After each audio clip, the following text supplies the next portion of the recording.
Hi guys, Mahesh friends. భారతీయ రైల్వేలో 798 constable పోస్టుల భర్తీకి సంబంధించి నోటిఫికేషన్ అయితే రిలీజ్ అయింది. ఓకే, సో ఇది మనకు 10వ తరగతి స్థాయి నుంచి ఈ యొక్క పోస్టులకు అప్లై చేసుకునేందుకు అవకాశం అయితే ఉంది. కాబట్టి అర్హులైన అభ్యర్థులు మనం దరఖాస్తు చేసుకోండి. ఓకే, పూర్తిగా మన యొక్క సమాచారం చూద్దాం. ఎంపిక ఏ విధంగా ఉంటుంది, మనకు క్వాలిఫికేషన్ ఏంటి, ఫీజు ఎంత ఉంది, దరఖాస్తు అనేది ఎప్పటి నుంచి స్టార్ట్ అవుతున్నాయి అనేది పూర్తిగా చూద్దాం.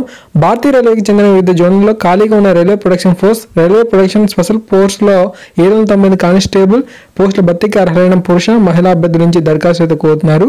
అర్హత చూసినట్లయితే మనకు పోస్ట్ను బట్టి మెట్రికులేషన్, ఎస్ఎస్ఎల్సి ఉత్తీర్ణత పాటు నిర్దిష్ట శారీరక ప్రమాణం అయితే ఉండాలి.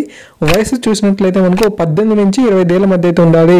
రిజర్వేషన్ అభ్యర్థులకు ఏ సడలింపు అయితే ఉంటుందంట. ఎంపిక విషయానికి వెళ్తే computer based test, physical efficiency test, physical measurement test, trade test, ధ్రువపత్ర పరిశీలన ఆధారంగా మనకి ఎంపిక అనేది ఉంటుందంట. దరఖాస్తు విధానం చూసినట్లయితే ఆన్లైన్లో మనం దరఖాస్తు చేసుకోవాలి. అఫీషియల్ వెబ్సైట్ తాలూకు లింక్ కూడా మీరు కింద చూడొచ్చు, indianrailways.gov.in అనమాట. ఓకే, సో తర్వాత మనం చూసినట్లయితే దరఖాస్తు fees. Okay, SC ST ex servicemen, మహిళలు, మైనార్టీ, ఈబీసీలకు 250 రూపీస్గా మనకు దరఖాస్తు ఫీజు అనేది ఉంది. ఇతరులకు మాత్రం 500 రూపీస్ అనమాట. దరఖాస్తు ప్రారంభ తేదీ వచ్చేటప్పటికి జనవరి 1, 2019 మనకు ఈ యొక్క జాబ్స్కి అప్లై చేసుకోవడానికి ప్రారంభ తేదీగా ఉంది. చివరి తేదీ జనవరి 30, 2019 అనమాట. ఓకే, సో 4 రోజులు గడువు అనేది ఇచ్చారు. సో తప్పకుండా ఎవరైతే 10వ తరగతి అర్హతతో ఈ యొక్క జాబ్స్కి అర్హత అనేది ఉందో సో ఖచ్చితంగా వాళ్ళైతే అప్లై అనేది చేసుకోండి. అఫీషియల్ వెబ్సైట్లో పరిశీలన చేస్తే మనకు నోటిఫికేషన్స్ కూడా అందుబాటులో అయితే ఉన్నాయి. కాబట్టి ఆ యొక్క పీడిఎఫ్ కూడా డౌన్ చేసుకోండి.